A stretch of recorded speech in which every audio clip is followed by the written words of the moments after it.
Go on, let's let Jeff do his introduction, because right. he did put some work into this, to be fair. Yeah, so now you've built it up, and you know, it's going to crash and burn. I'm backing you, Jeff. Thank you. Thank you, Susan. I appreciate that. Well, hello and welcome to Who Corner to Corner. This is the Doctor Who podcast that explores the Whoniverse from one corner to the other and beyond.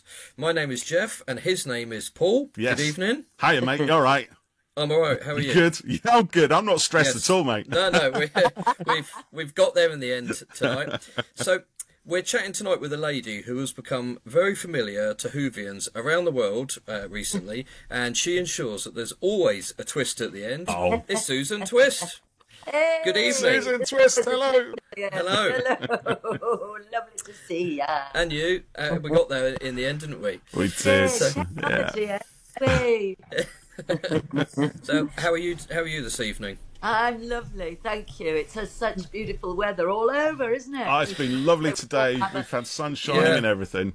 Well, yeah, beautiful. You say that. I was out yesterday. I was doing a bit of filming in the morning, and we had the drone up in the air, and we were filming, and it was really sunny. It was lovely. I got home, and I'm 10 minutes away from the place I was filming at, and we had a torrential downpour. And thunder and everything for about an hour, and then it stopped again. So I don't know what's going on with the weather at the moment. It's bonkers. It's like That's very sad. time. Yeah. Oh, no. So Did it mess up your drone business? No, literally, good job we finished when we did, because 10 minutes later we would have been wrecked for it. So yeah, and my wife said, "Don't." She was going to text me, "Don't fly your drone in a thunderstorm, because you might get zapped." Oh really? Oh my goodness. Yes, possibly. Yeah. So I avoided that. So anyway, it was a good day. So we've got quite a few questions for you, Susan. Questions from us and from some of our listeners as well. So let's start with a bit of talk about Doctor Who. So what has appearing in Doctor Who been like for you, and what's it done for your career? Oh gosh, it was the loveliest. I mean, I was in the first lot with Shooty, you know, the first, obviously the series, his first series, and it was a joy. I mean, Russell is a wonderful man, and he told me on the phone about all these different people. He didn't really tell me. He said at the end there would be a payoff, and I might even be a picture in one of them, which he was. He knew exactly. He knows exactly how it's going to pan out. But I didn't know. My only question was, do these people know about each other? And he went, absolutely not. No, they're separate. You know, so you're not playing one person, playing other people. So that was lovely. I mean, it was just like sort of being in rep, you know, from the old rep days. Yeah. And I was you know, you're in a theatre for a whole season. You play all these different people. It felt like a bit like that. I don't know, they were tiny little things, you know. There was the 73 yards was a bit more substantial, but often they were just little ones. But I had an absolute blast. Everybody there is wonderful. And, you know, I had all the prosthetics and all that. It was fabulous. Although it took 5 hours to get on and off and stuff. But it doesn't matter. It was just fun, you know. And lovely. And they're all everybody there is amazing. Amazing. That's always good to hear, isn't it? Yeah, the best telly I've ever done, really. Is it? You know, Brilliant. the people backstage. Yeah. They to me, the old fart I am.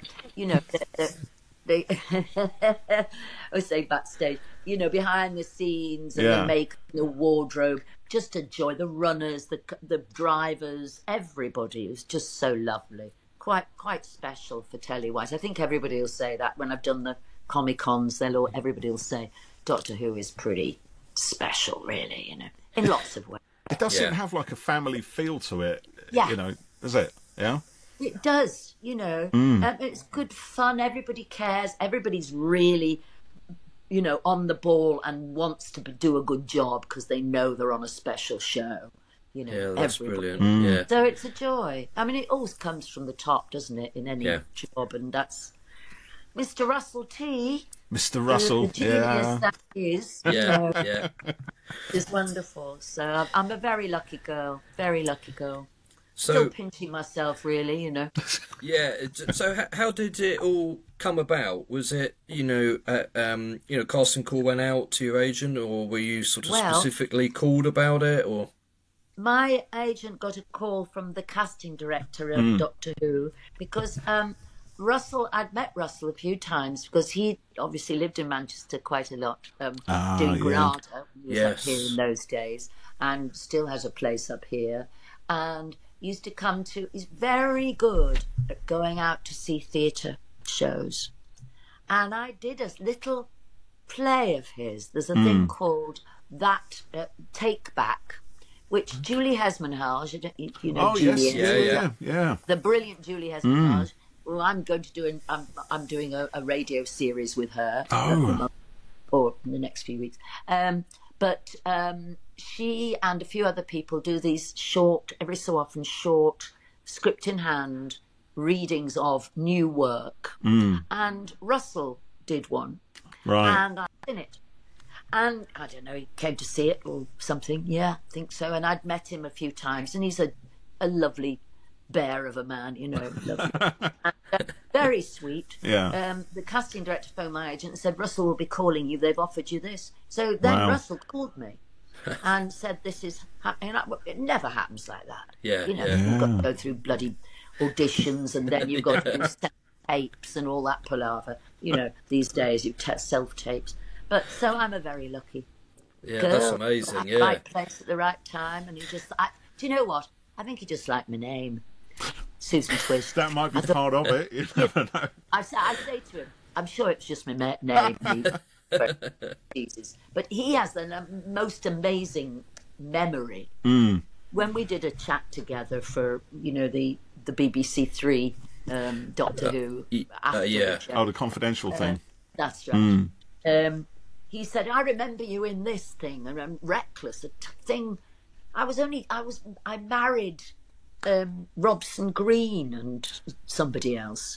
I was a vicar, and he remembers that and remembers my lines almost. You know, I mean, and it wasn't. I don't mean it was me. He remembered. Yeah. He remembers everybody. Yeah. You know, it's wonderful. So I think Susan, of course, who was the granddaughter, and the twist at the end, sparks his imagination as well. You know, who knows, chicken and egg, who knows how it all sparked off. So, you know. Well, I was going to say, what was it like being so embraced by the fans? Because what you just said there, it was fun, you know, during everything, you know, everyone was like, "She's back again. Who is she? Is it Susan? Is it this character? Is it that character?" And then, you know, building to the kind of reveal there at the end, and people, you know, even now are still, you know, they love you and the part and everything about it. What's it been like for you? Well, Jeff, I don't do social media really, and Good so job. friends were kept texting me and going, "Well, you know, they think they don't believe Susan Twist is a real person. People are saying it's an AI." I go all sorts of things. That chat. So I remember that. Yeah. But people have been, and these Comic-Con things are wonderful. They're very warm and knowledgeable people, and the Gallifrey was extraordinary. But you know, the Whovians are wonderful people. So it's been interesting also to remember people say, "Oh, you're Susan Twist," which is very odd, because often they'll go, "Oh, you were Rosie Banks," you know, and I've done other parts. And now somebody stopped in the car in my road last week and just went, "Susan Twist, I knew you lived around here. Somebody said you lived around here." And I just thought, it's very weird. They know my name. Usually they know the part you play. The character, Unless you're a big star. I remember all that chat. Yeah, people thought Susan Twist, that's not a real name. She's not a real person. And people saying, "I can't find any evidence of her online. It must be." It was crazy, made wasn't up. it? And, I mean, all you've got to do is go to IMBD or something. Yes. Yes, and that's wrong as well, because they've got all the... It's a fake account. They just set it up just for the show. Yeah, it's weird, Paul. But you know, on that thing, whether you look up people, they've said I was in... My brother told me this. He said, "Do you know, you obviously did Coronation Street when you were 6 years old." Oh, so you got the dates wrong. Got all the dates wrong and stuff. And you know, but yeah, I've been acting 47 years, so it's hard. Well, not hard. know, I'm the old dear, you know, but nonsense. I still remember you as Rosie Banks. I used to, do you know what? Because I never used to watch Brookside at all. I was far too above that kind of thing until I hooked up with my then girlfriend, now my wife, who was massive into Brookside. And in order to kind of get a bit closer to her, I said, I can sit down and watch Brookside. But you know, I got into the storylines. It was ridiculous, and it was round about that time. And it was what was her name? And she had the first lesbian kiss on like TV, and it was like such a big thing, you know. And it was all in the papers before and after, and you know, it was quite amazing. That was good times. Yes, bodies under patios and lesbian kisses. It. Yeah, that's the one. I remember seeing all that in the news and stuff. We found bodies under patios. Yeah. Gosh, that takes me back now. Sorry, yes, a slight segue away from Doctor Who there, Jeff. We'll come back to all that. We've got some questions on that a bit later. So, before you were cast in the show, were you a fan of Doctor Who? Yes, I love Doctor Who. Well, I remember. You see, I'm so old. I remember William Hartnell when I was about 7 or 8. Yeah, hiding behind the sofa as everyone did with the Daleks. You know, like that. And, I think it's everybody's first. It's like I remember David Tennant saying in an interview it was his first memory of 7 and watching being scared at the Daleks and whatever. You know, it is. I mean, I love it. I haven't seen all of them. You know. Because actually, when I was doing a lot of theatre and there was no recording, you know, I didn't watch, but I did do everybody. I think I've seen everybody's Doctor. Yeah, have you, at least, yeah. Because it's been such a part of British culture for so long. It's part of TV culture, isn't it? And like you said, so a lot of those memories of being scared and terrified to that extent are quite vivid, and they stay with you through life, don't they? So you remember those things. They do. Yeah. They're sort of uniquely. Well, I say that now, but they're all over the world now, isn't it? It's global now, isn't it? Fairly recently, but I think everybody in Britain or of a generation or any generation knows Doctor Who, don't they? And you can sort of age people by the Doctor they like. Yeah, that's true. Can't you? You know, who was your Doctor, Paul? Who was your Doctor, Jeff? Well, I remember watching Sylvester McCoy when I was younger. Yeah, and so I have quite strong memories of that. And Paul, you were watching a bit before me, weren't you? Bit of older Tom Baker and Peter Davison, 4th and 5th, 70s and 80s. Yeah. Fantastic. Yeah, I used to love that. It was, for me, Tom Baker. I know, wasn't he? He was just iconic. The iconic Doctor for so many people, and because I think I was born during Jon Pertwee, but way too young to remember any of those. So it was some of the earlier Tom Baker stories that I kind of remember, and then I never used to watch it so much, but it was always used to be on, and people were always talking about it, and everybody knows what a TARDIS is. Everybody knows what a Dalek is. It's like you were saying, you just know. Anyone of a certain generation just knows that stuff, whether they watch the show or not. It's so deep into everything we do. Yes, it really is. Yeah, and the way the TARDIS, changes too. That was so wonderful seeing the TARDIS. In Wolf Studios, you know. Oh, yeah. Wow. Because it's huge. The studios are huge. They're like, I don't know how many aircraft hangars. It's just amazing. And we couldn't go on the TARDIS, inside the TARDIS, but at the side of it, and just, isn't it beautiful? Yeah, it looks lush. When they light it up with all the different lights and have it all moving around, it gives it a bit more character, doesn't it? Yeah. It's wonderful. And of course there's a few TARDISes as well. When we were on when we did 73 yards, we've got the touring TARDIS, which went on the cliff in Tempe, And it got all overgrown by flowers and things, didn't it? And weeds and stuff and what have you. Yeah. Which was your favourite of the series, that last series, the story? For me, actually, it probably was 73 yards. I did like it because I thought it was a really intriguing mystery, and it was never quite resolved as to what actually happened. I think there was a lot of clues there, and you've got to rewatch it to really pick up on all of them. Yes. But even when you've got that, you think, is there something else I've missed? Go back and watch it again. So it's got a good rewatchability episode. But the only downside for me is that the Doctor's not in it that much. So it's like a really good story, but the Doctor's not really in it. So no, He wasn't at all because he was doing something else, wasn't he? Yeah. But everybody says that, you know, when I go to the Comic Cons, everybody loves 73 Yards, and somebody said to me that the most popular one with David Tennant is also the one that he wasn't in. Yeah. I don't mean it. It's the one he's not in.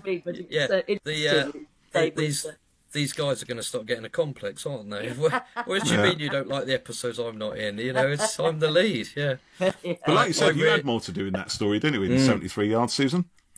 Yes, and well, it was Millie really as well. Oh, wasn't it? And the other one I loved was the Beatles one. Oh, the Maestro episode. Yeah. Yes, wonderful. That was the tea lady. I had great fun. Yeah, meeting the Beatles. I really liked Legend of Ruby Sunday. Oh, you did, didn't you? Because you had a lot in that one, but the build up and then the reveal and you know the sort of cliffhanger at the end. I remember, you know, I said to you, Paul, didn't I? That was cracking. That was you really did like that one. That business. Yes. Yeah, with hands coming out. Yeah.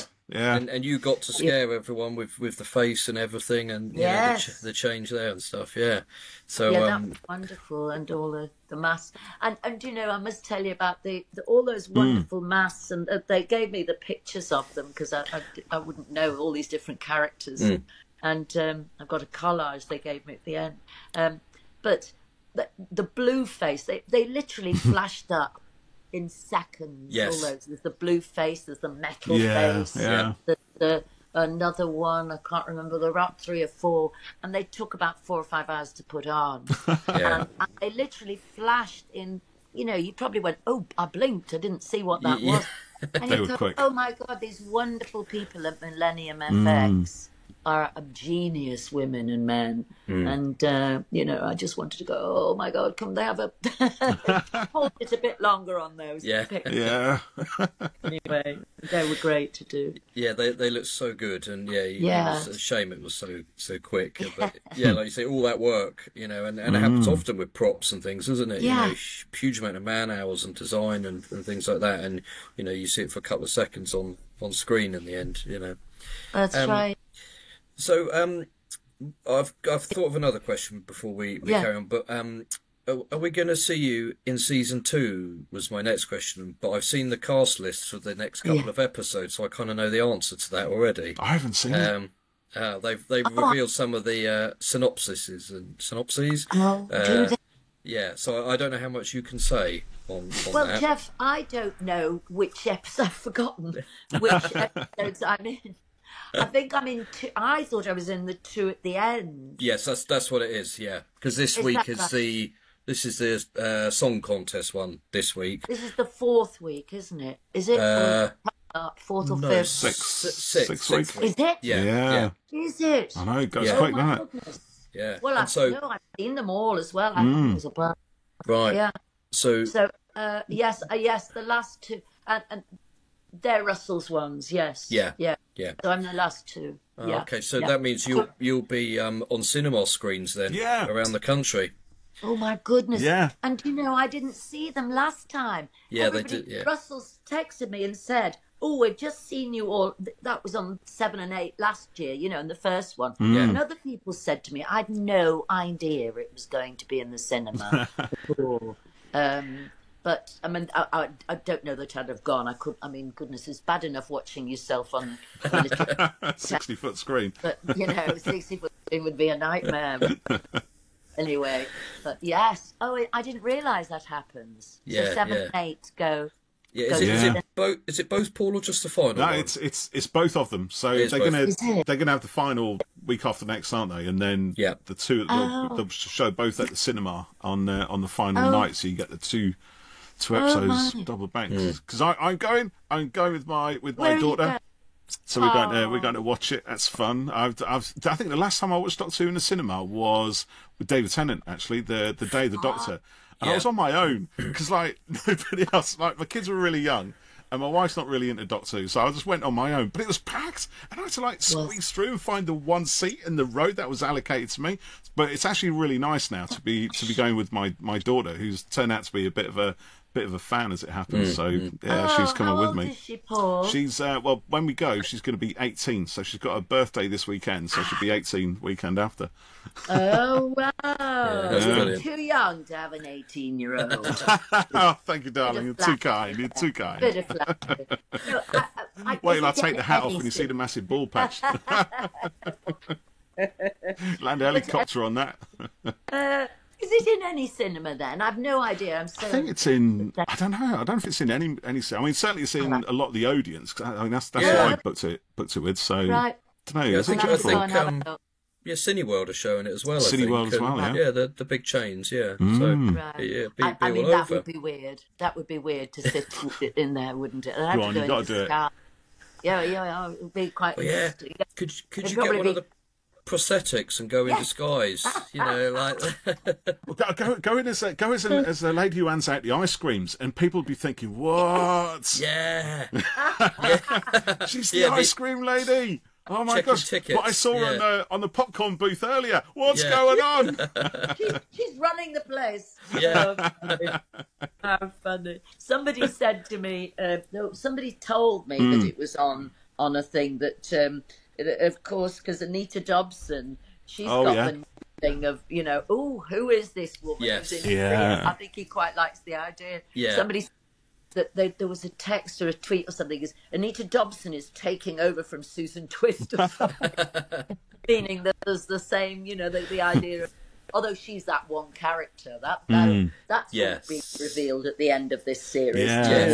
That's the difference, isn't it? Because she's a character wearing different costumes, and whereas Susan Twist was different people. See, look at that! I keep calling the character Susan Twist now because what else can we call her?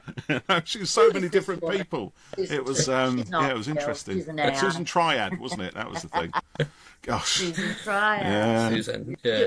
Did you get when did you get that? Because it's all the red herrings. Did you think it was the triad as S triad, of course, is the TARDIS, and well, that's what I thought it was going to be, that you were going to be revealed to be. There was all kinds of things, wasn't there? Maybe a TARDIS in human form, or you were going to take the TARDIS to do something, and there'd been people theorise about everything, and there was. And Russell knows this as well, doesn't he? Because we talked about this on a podcast, because he's referencing it through the series and in the interviews and everything else, and he's like, I know Doctor Who fans are going to jump on this, so he's just going to give us loads of stuff for us to mull over while he sits back there laughing. You fools! So the one that I saw was a promo shot of Shooty where he was doing his kind of doctory pose, and I think Millie's in the picture, and the background is this kind of big rainbow blast of like a vortex type thing, and I saw people online saying, "Oh, it looks like the sort of vortex that Sutekh has in his sarcophagi back in the Tom Baker story." Interesting. So there was this small group of people going, "Oh yeah, I think Sutekh's going to come back," and then, of course, as it goes on, you're like, "No, I don't think so." So when it was revealed, that he was there, I was like, "Oh my god, that guy totally called it based on that image," and I wondered whether it was a very, very subtle clue, to and what was to come. Sutekh, Sue. There were lots of little clues, the little anagrams and things. Yeah. That's when I got it, when it was finally completely spelled out and had been on screen for like about 2 seconds or something. I'm like, that was it. So I'm not very clever like that. So. Great to bring Sutekh back, talking about Tom Baker, of course, because he was the one who first introduced Sutekh, wasn't it? With the guy who played the voice in back in the Pyramids as well. So his voice, it's scary even now, isn't it? Beautiful voice. It is. It's wonderful. It's wonderful. I've just I'm doing Doctor Who audio books. It was very weird. Oh yeah, a couple of weeks ago, doing 7 and 8. I did episode 7 and 8. So I was being myself, which was very odd. And doing all the other voices of all the people in the episodes. It's a very odd thing. But, and 73 Yards, Paul, it was a very interesting way to read that, because being a reading rather than a drama, it followed it quite well, but it also made things a bit clearer about the story. If you ever get a chance to read the audio I've got book it. of it. I've got it up there somewhere. Yeah. You've got everything. I've got everything. So that became clearer with me, the fact that it's her and maybe she's dead and it's her, and anyway, you put what you like on it. You really, can't you? Yeah, that's it. It's like there is a narrative. It does work on a top, on a surface level. It's all there. There's a story, and it's a very intriguing and mysterious and slightly spooky one. But there's a lot of other stuff, digging into, psyche and metaphysics and spirituality and the idea of birth and rebirth and, time going forward, backwards, sideways, loads of different stuff. And the fact there's no clear answers to any of that kind of hints that the universe is a lot bigger and a lot stranger than we can see, feel and touch. And I love the idea of that. So to get it all in a little story, 40, 45 minutes, whatever, on a tight little novelization, I think it's, those for me, the little nuggets in Doctor Who. I was saying last week, I love the space lasers, but give me a story I can really think about. That's my thing. I agree. Look, absolutely. Yeah. And the show gets to do, I always say it's creatively unlimited. You can go from, something sort of mad like we had this season with the animated, Mr. Ring-a-Ding, to last week's, which was almost all in the barber shop, and it was quite a deep and complex episode in many ways, and there's not many other shows that could swing so wildly like that in what they're tackling and how what the tone of an episode is, and it's one of the things that I love about the show. Absolutely, and it can go anywhere, like you say, and does, which I love the way Russell does it as well. Well, and Stephen Moffat does, just wonderful stuff, and the way the what was the episode this time that was handled, racism and all that with our first black the Dot and Bubble, was it last year? The Story in the Engine. Oh, the Story in the Engine. Yeah. That was good fun as well, wasn't it? Yeah. I really enjoyed that. That's been my favourite so far of all the 15 Doctor Shooty stories. And then the Well, that was a good one as well. That was terrifying, the Well was brilliant. Yeah. Oh, they're all wonderful in their own ways, aren't they? Yeah. Wow, and there's nothing else like it, is there really? No. Even like Black Mirror, which I love, and all those things, they're not. There's nothing like Doctor Who because it can go anywhere and does. Yeah. Do you like a lot of these kind of fantasy or sort of sci-fi-ish kind of stories and TV shows? I wouldn't say I don't not I wouldn't say I was a great sci-fi fan, although I enjoy because Black Mirror is a bit sci-fi. Yeah. And I love that. So I wouldn't know what else. What else shall I watch, Paul? Tell me if there's anything. Oh, there's a question, isn't it? What would you recommend? Oh, I don't know. I don't know now. You put me on the spot, Susan. This is supposed to be us asking you the questions, not throwing it the other way around. The last person who did this on with us was Colin Baker, wasn't it? Yeah. He took ownership. Yeah. Oh, gosh. I don't know. I'll tell you one I do like. I'm not sure if it's still on Netflix or not. But did you ever see, Jeff? It's called The O.C. Did you ever watch that one? The O.C. Yeah, The O.C. And it was really weird. Jason Isaacs was in it. Oh. And it was really, really creepy. And it's basically like there was this woman who'd lost her memory. She woke up, she's in hospital and stuff like that. And then she kind of gets kidnapped as well and thrown into some what looks like a weird experiment. And she kind of finds a way through it. But it's just, every time you think you know what's going on, it pulls the rug away from under your feet. That she's got memories of being a child in some, in a house that she doesn't recognise. And then it just gets weirder and weirder and weirder. And there's a flip at the end of Series 1 going into Series 2 that just makes you think, what? What the blazes was that? And then it changes all again. So that was good. That was good fun. If that ever comes back on, watch that. The OC. Letters OC. The OC. Yeah, and it's set in modern world. It's not space aliens or anything like that. But it's a reality bending. I'm writing it down. The OC. And where will I get that on? I'm not sure. It was on Netflix. It might come back. I don't know. Yeah. If you find it, Give it a shot for I definite. will. No, good recommendation. Thank you. I'm glad you clarified that, Paul, because when you said the OC, I thought you meant the teen drama that was set in America that was like Dawson's Creek. Oh no, not that. And I thought that's not your type of show. No, that's not my type of show. So you got me worried now. Was it the OC? Yeah, sure it was. I'm going to check this now. Right, hold on. Right, you two carry on. I'm going to double check this now, just in case I gave the wrong. Was it the OC or was it the OA? Oh, it might have been the OA. OA? Hold on. OA. He's sending you in the wrong direction, Susan. You're going to watch this and go, when does it turn weird? It's just teenagers falling in and out of love. Ah, yeah, sorry. It is. It's the OA. That's the OA, not the OC. The OC is the teen drama that Jeff was on about. Yeah, God. The OA.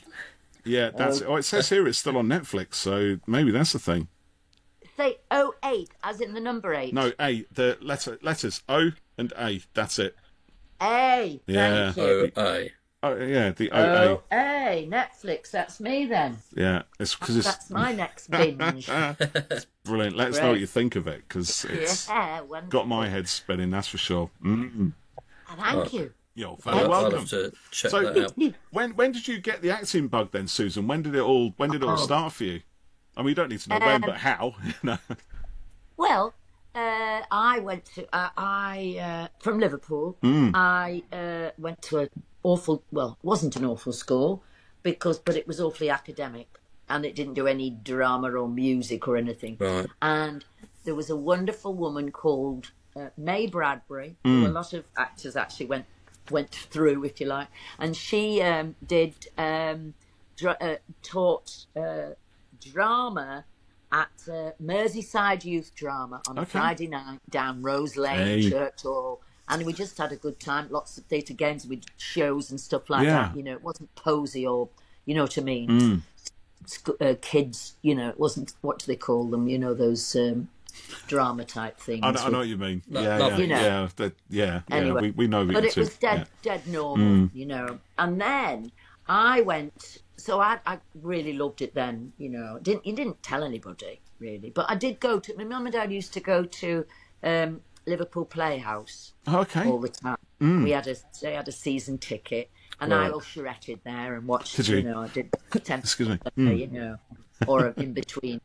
And Saturday job sort of thing.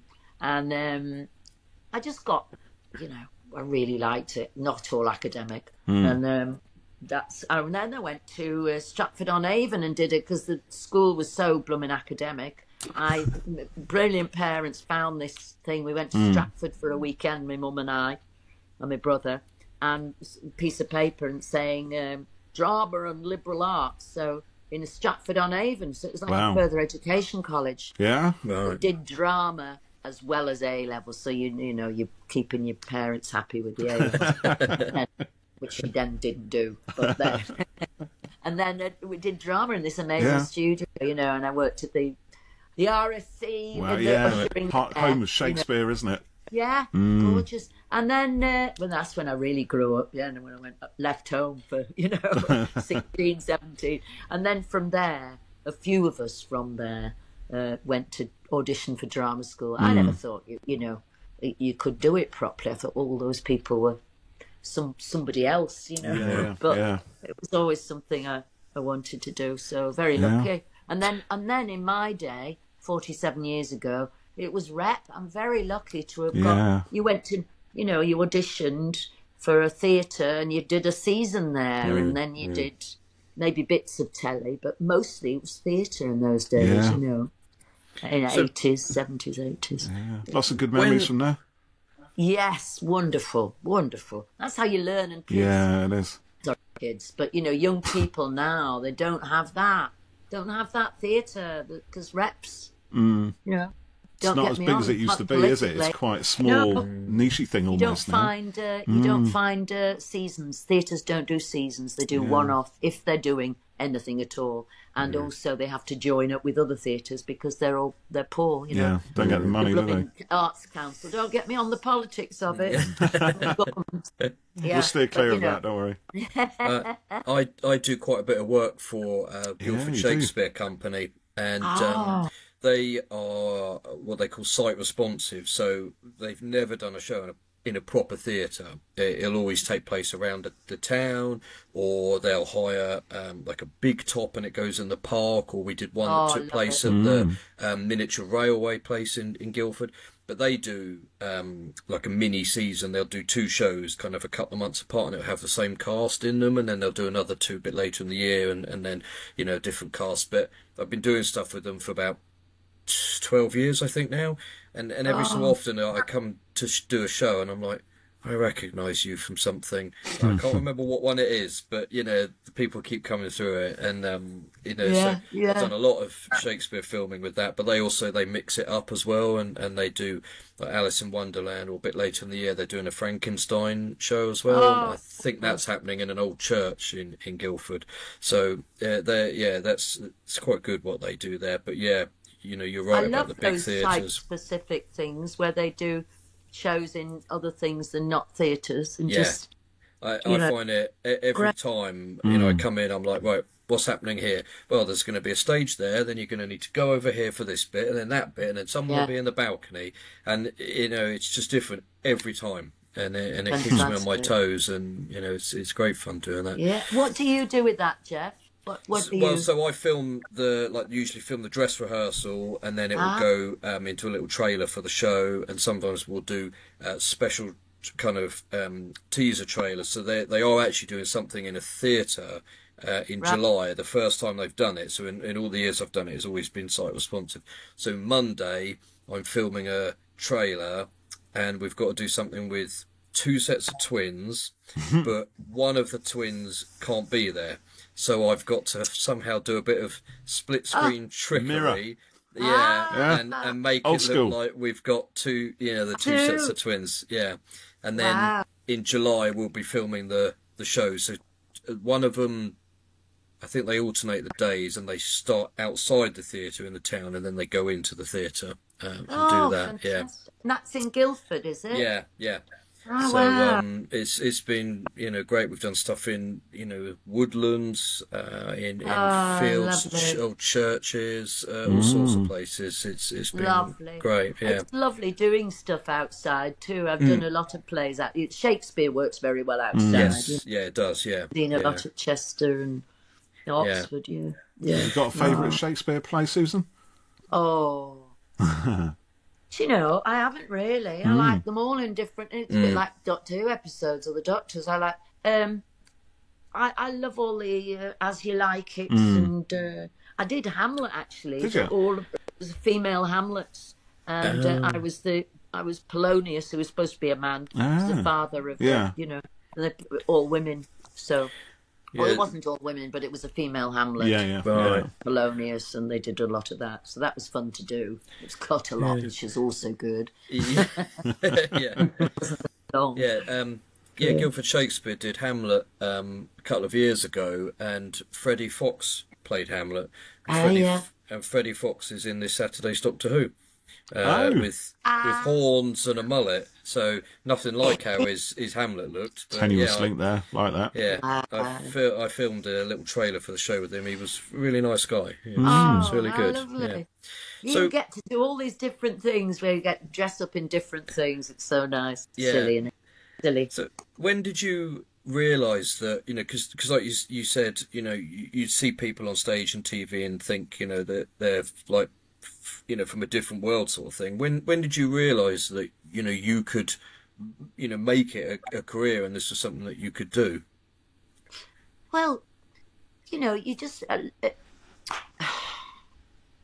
when I went to drama school, I guess, and you came out, and you find yourself in rep, and then what? But a lot of people, you know, have stopped because they couldn't afford to carry on doing, you know, especially, I mean, a lockdown was a lot of people, a lot of stage managers became barbers, you know, they retrained as barbers and things like that because theatres were closing and stuff like that. But I just kept at it, and I was jobbing actor really. If you can keep going and you keep getting work, then you're doing quite well really in our job because, you know, you're out of work a lot.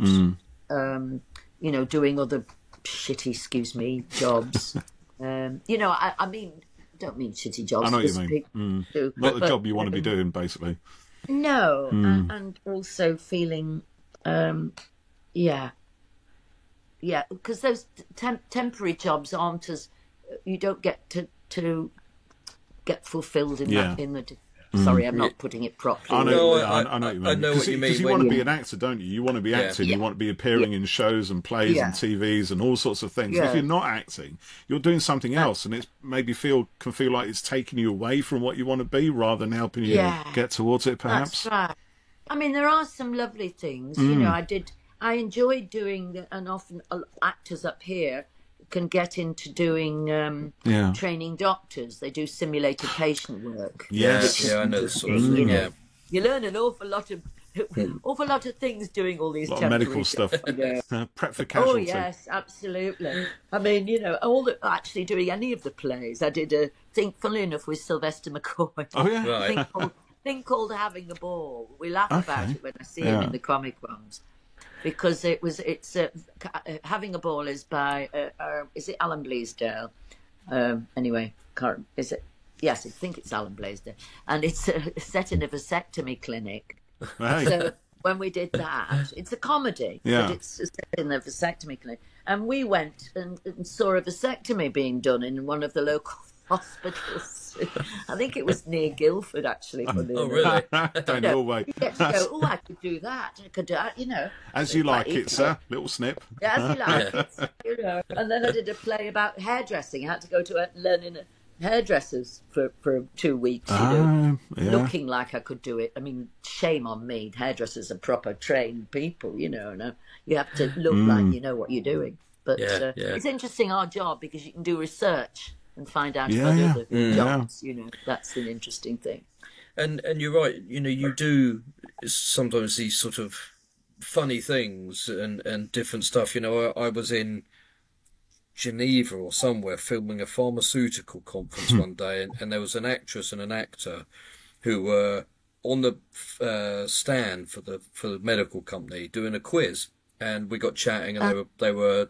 I don't remember if they were married at the time, but they're both actors and actresses, and she's done doctors and various BBC shows called The Midwife and all sorts of things, and every so often she pops up on an advert, and I remember a year or so ago texting her, I hope you got free aero for life from that advert.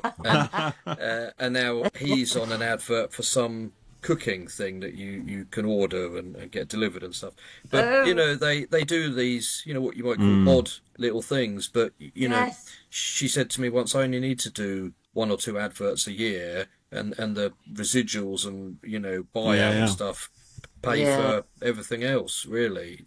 But it's that sort of decision of I want to act. Like for me with filming, sometimes it will be on TV. Sometimes it will be at a trade show or something, but it's doing doing the thing, isn't it? Yeah, still doing it, and kind of accepting that you have ups and downs in terms of maybe the scale of things, but you're still doing something you love, and like for me, sure as hell beats working in an office or doing something like that. Yeah, absolutely. I mean, they're not bad jobs at all. I like. You always find something good about it, don't you? Really, call centres and things like that. Yeah, doing market research, but nice people, often actors. When I was in London, especially, it was run by actors. Really, that was where you could, because they allowed you. The problem is you need to get out. You used to be able to have to get out to do auditions.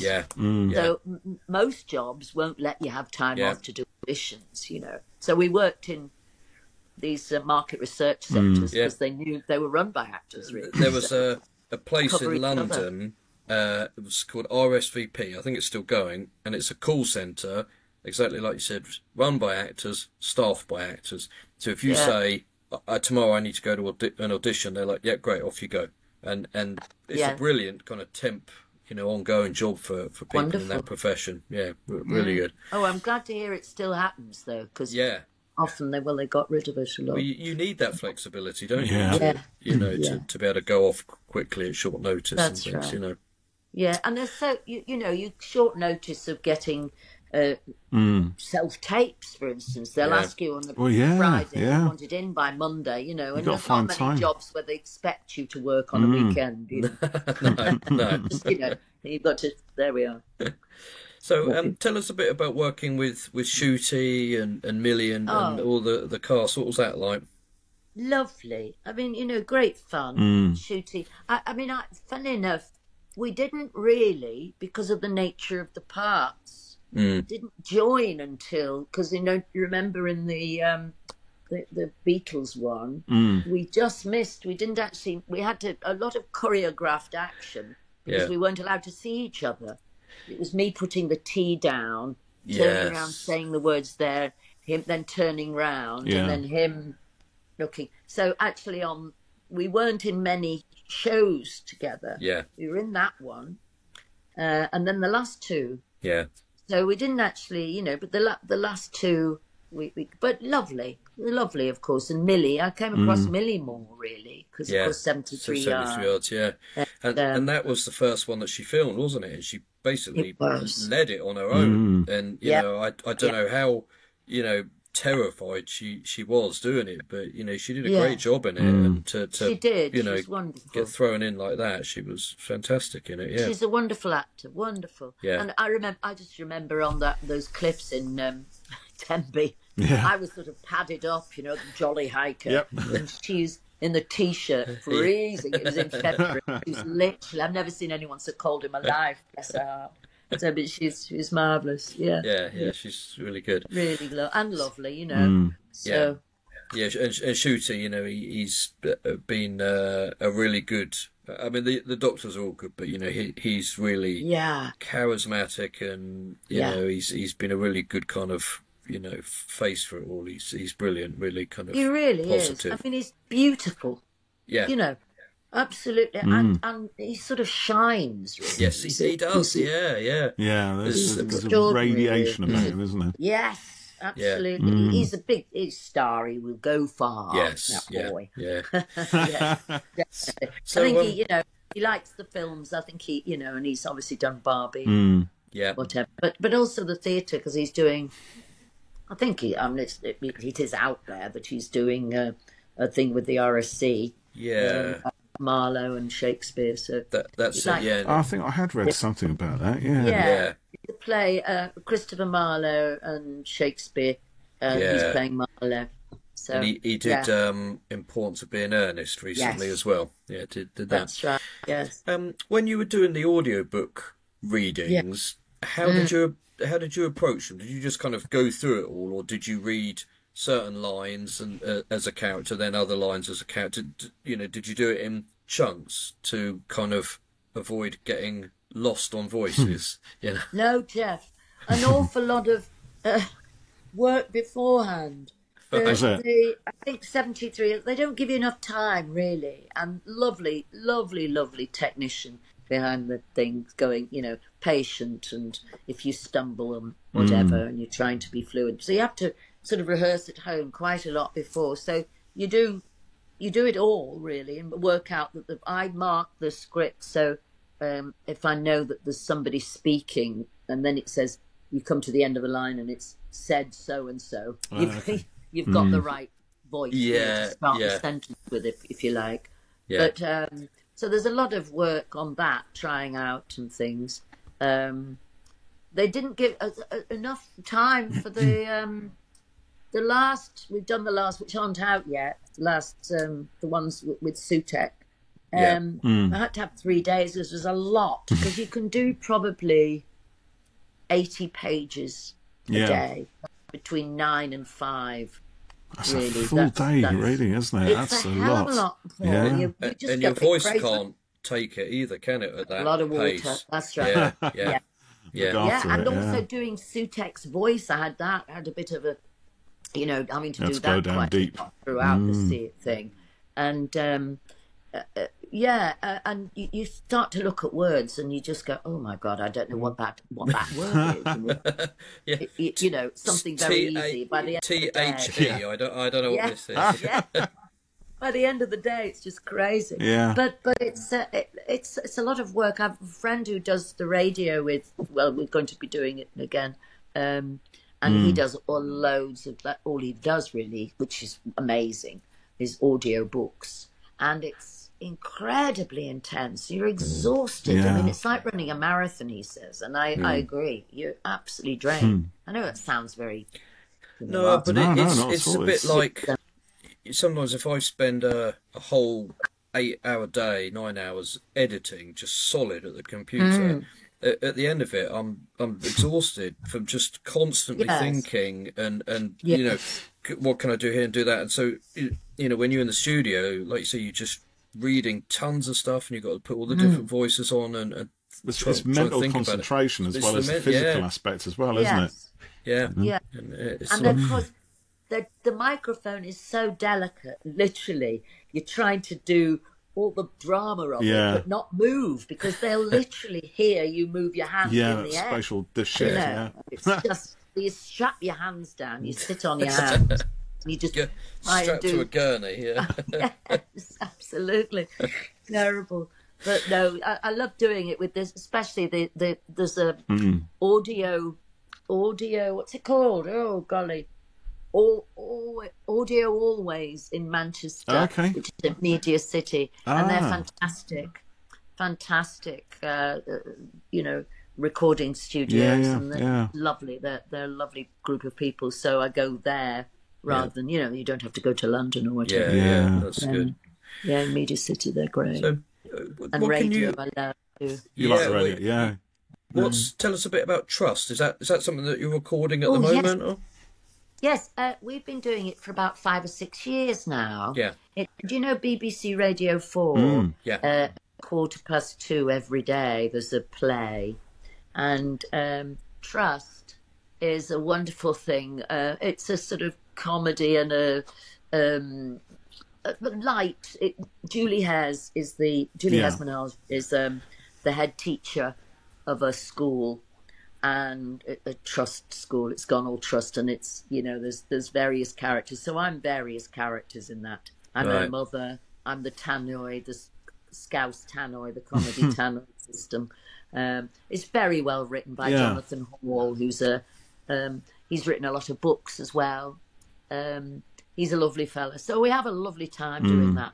There's less because you don't have to learn the words. I mean, it's quite intense again because you do. We've only got. We're doing, how many are we doing? 3 or 4 hour long type things in 3 days. Right. So it's a lot. That's intense as well. But it's quite fun, you know, go in the studio together. So we all love, because we come back. We do them probably twice a year. So we all. Julie's just texting me going, "We're off again." Brilliant. So is that kind of like almost back to the Rep kind of family feel, where you're doing that sort of thing? We work with the same people, and there's about 5 of us on it who the regulars on it, if you like. There's lots of people who come in as sort of like guest type people. But that sounds very. Anyway, it's your show, you know. So. But it's just lovely, good fun. We get together. Yeah, although I see Julie, you know, because she lives in Manchester. And the other people, I saw some. One of them lives up here too. The other 2 come up from anyway. So it's nice to get together. That's really we did it in lockdown. The first thing I did actually after lockdown, and we were in little booths together. It was so silly. We thought we were going to have to do them from home, so we all madly bought all this equipment. You know what I'm like with equipment, pretty rubbish. I'm glad we didn't have to do that, but they put us in little separate booths where we couldn't see each other, we could just hear each other, so that was weird. But that's really good. So, have you had a call from Big Finish yet about any of their Doctor Who audios? No, I'm getting a bit of a complex because somebody said, introduce me at the Gallifrey thing. They introduced me to the Big Finish lot there. And then some. I know do you know Rob Shearman? Okay, Dalek writer. He's a good friend of mine. Is he? And yes, because he's married to an old friend of mine too. So in fact, I think it was Rob who was staying with me when Russell came, came to the door because they were working together. So I think I met Russell then. Right, a long time ago, yeah. We're going a long time ago. So small world. But yeah, so it would be nice too, because Janie, his wife, does a lot of the Big Finish stuff. Yeah.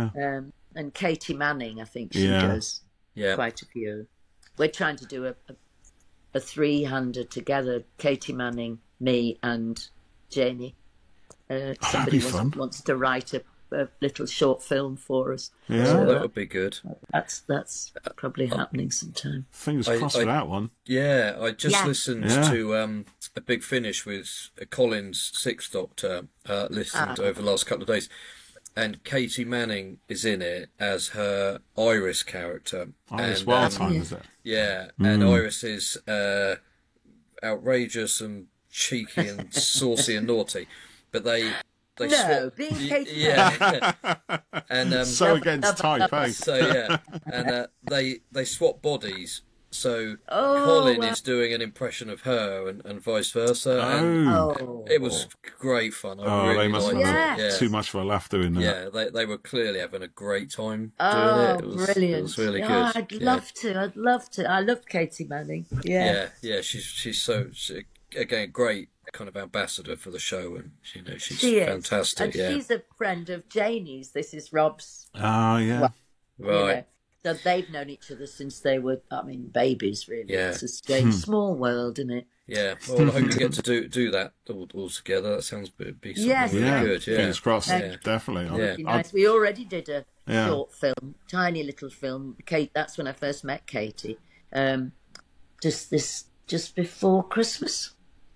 Tiny short film that it's nice to, not unpaid thing for young people sometimes ask you to, which is great if you can help people. Yeah, that's brilliant. Yeah, is that up on YouTube or anything? Do you know, I must find out what that's called. I don't know what it's a sketch thing. Yeah, there's lots of sketches. I'm sorry, can't remember. That's all right. What that. I'm going to try. Yeah, if you something sketchy, is that it? It might be something sketchy. Series of sketches written and performed by Luke Allen. That's it. There you go. Luke Allen, that's it. The film features a cast including Katie Manning, Susan Twist, Mark Silcox, and Richard Curtis. Oh, super. Honestly, fancy you getting that so quickly. Well done. Well, I don't know. I must have a look at it. I did a tiny little bit as like one of those newsreaders. Do you remember? You won't remember Victoria Wood sketch. When they had that woman doing the reading, the news reading, and it was all what was she called? Sally something. Yeah, I know you mean. Yeah, you know who. Anyway, she did it with a straight face, and it was all quite funny stuff. So I was that sort of character. Paul, I'll get you to send me the link, and I'll send you the link. Yes, don't you worry. I wouldn't mind seeing that. Yeah. Something sketchy. We'll send it to you through to your agent. That down. Something sketchy on YouTube. Hold on, where is it? It's kind of just come up with a summary. So where can I find it? Oh, you haven't actually found it, right? Hold on. No, that's fine. I've just written that down. Now you know it's the linked to name, the IMDb listing for the film. So hold on a bit. It'll be similar. Yeah. Anyway. So with IMDb, when you click it, it actually just takes you somewhere completely different half the time. Oh, yeah. Which is kind of weird. But no, it's got a whole bunch of pictures on for it. So what I'm trying to do is... Where can I... We'll find it. We'll find it on YouTube or something somewhere for sure. It might be. I might ask Luke. Actually, I haven't got a hold of him. In fact, let me look on that now. Dun, dun, dun, dun, dun. Something sketchy. So tell me, this podcast, do you go every week? We do, yeah. Every bleeding week, Susan. Surprising we're still married, really, isn't it, Jeff, sometimes? Yeah. Well, we do an episode every Sunday at 6 p.m. Great. And, we do episode reviews, and we just talk, about all sorts of different aspects of Doctor Who, and then we talk to fantastic people like yourself, and we've been doing it for nearly 4 years now. Is it that long, really? Yeah, by September it will be, I think. And when it started, Susan, Paul and I were chatting in a Twitter group for Doctor Who fans. That's how you met then. That's how we met. And then we connected kind of outside of there and through LinkedIn and stuff. And Paul's day job of e-learning projects sometimes needs video. So we were able to kind of link in together like that. And in lockdown, Paul said he'd never seen any of the Marvel films. Never seen them. Oh, Paul, I can't believe this. I'm a big fan. That's exactly how it was. Yeah, and we had this idea to start a podcast where we watched each of the films and we talked about them from, the viewpoint of someone who's seen it before and someone who'd never seen it before. That was the corner to corner. We're going from one corner to the other. To the other corner. Aye. Yeah. And then we finished doing that, and then we were like, this is really good fun. Why don't we just carry on with doing Doctor Who as we love that? So we did. And when we started the podcast, it was a bit of fun, something we love. And we had no idea that we would ever, make genuine new friends through the doing the podcast, meet people from the show.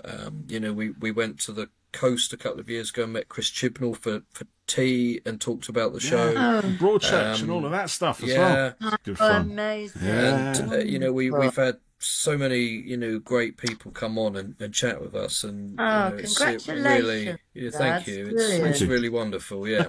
Brilliant. So, it's brilliant. So what's next for you? Isn't it? Podcast. Well, I'm doing Trust in June. At the moment I'm trying to learn. I'm doing a play called Noises Off, which I'm looking at now in July and August and the beginning of September in Scarborough at the Stephen Joseph Theatre there. Scarborough, so it'll be lovely. Love July, Scarborough. August in Scarborough. That'll be good. So it's lovely. I've been there a few times. I've done plays there. It's the Alan Ayckbourn Theatre that he always starts his plays in.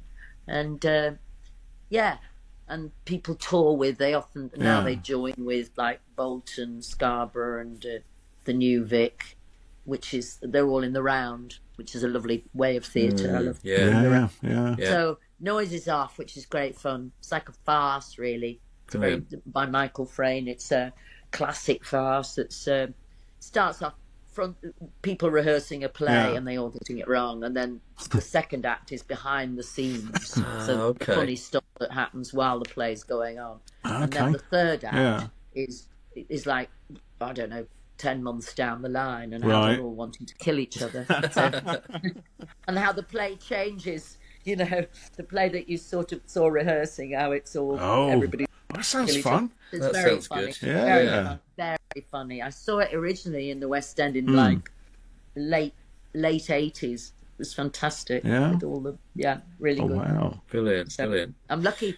Yeah. You're keeping busy, aren't you? That's for sure. That's brilliant. Yeah. Really good. Yeah. The old girl is not. Yeah. Hey. Still going on. Still going. And we'll see you on Doctor Who in from time recording a couple of weeks. Yes. Won't we? So Right. see how that's all going to pan out. Yeah. Oh yes. And yes, it feels so long ago. It's interesting. Of course, you'd have filmed all this like a while back, because it was all kind of filmed back to back, pretty much, wasn't it? Yes, and then we did a bit of extra filming in February as well. So we revisited a bit, and that was before. And then 2 days or something, and then we went to I went to Gallifrey, and which was very lucky. Getting to all these wonderful conventions. We're going to get people in Susan Triad costumes, aren't we? All the different outfits that you wore. That's going to start happening now. We're going to have the one with the horns, the Star Trek outfit, the hiker, all of that stuff. Actually, I'll go as the hiker. Oh, the horns. I'd like the horns, though. The horns are pretty cool. Yeah, they are pretty cool. And be arranged. Striding darlings. All those wonderful masks. I wonder what happened to them. The actual one, the Sutek ones, where we were like the skull, they had to be on every day. They were different ones and then peeled off. So they had to make new ones every day. You know? Yeah. But the other ones, the metal one, it's extraordinary. Was that? You know, it was, I should have got. Oh yeah, the kind of steampunky thing as well, wasn't there? There was didn't you have a red eye and? Yeah, we had like a Borg or something. Yeah, yeah. We had to have those in, and then there was a wonderful man who fitted them. We had to go to an optician, and then he said, "Oh no, they can only be in for 2 hours." You know, so bless him, he was able to say, "Stop, Stop, you know, she'll right, go blind." You know, yes, she'll go blind. So you know, take them out for 10 minutes and put them back. You know, stop filming. Yeah. But as a you wouldn't dare to say anything like that. So. Yeah, well, that was good. Yeah. Oh, good What fun. were we saying? Sorry, but I'm Twitter on about. No, I was going to say I'm very excited to see you back on screen, and thank you. Maybe we can have a catch up again in a couple of weeks when you can talk about it. That would be nice. Yay! That would be nice, Jeff. I'm happy to do that. Okay, whenever. that'd be lovely. Yeah, Brilliant. Yeah. I'll get you on without often. any technical hiccups this time. Yeah. Hopefully. I'm sorry, it must be easy. I'm sure it was probably me as well. No, it wasn't. It wasn't. We did a live stream a couple of weeks ago, and it's Knocked all our settings off. Yeah. So yeah. Oh right, because I tell you what, eventually I pressed another one and I was joining and paying 3 or 4 months or something. Oh, and then crikey. we got to a screen and I was recording on my own. So it seemed to have set up, although I haven't done the thing, but it took me to a screen and it said press record, and so I was recording my own podcast. Well, Hey, that's I'd watch it. I'd watch it. Yeah. Yeah. You got 2 subscribers right here. Yeah. Don't know what happens there. I have no idea. I got rid of that. Oh, well, thanks for sticking with it as well. Yeah, You have thank the you, absolute patience of a saint to put up with these technical shenanigans. I shouldn't think so, but then hopefully next time I won't be. Anyway. Yeah. We'll make sure it works properly next time. Lovely. Thank you so much for joining us, Susan. This has been absolutely wonderful, and lovely. I've enjoyed chatting to you both. Oh, good. Brilliant. Thank you. And we look forward to seeing you on screen again over the next couple of weeks, and hearing what you're up to going forward as well. Yeah, no, absolutely. Anytime. Right. Thanks, Lovely. Jeff. Thanks, Paul. Brilliant. Thank you, Susan. Thank you for joining us. It's been a pleasure. Yeah. Thanks for listening. Thanks to all our everyone. listeners. We'll see you next See you time soon. on Who's CQC. Bye for now. Bye. Bye.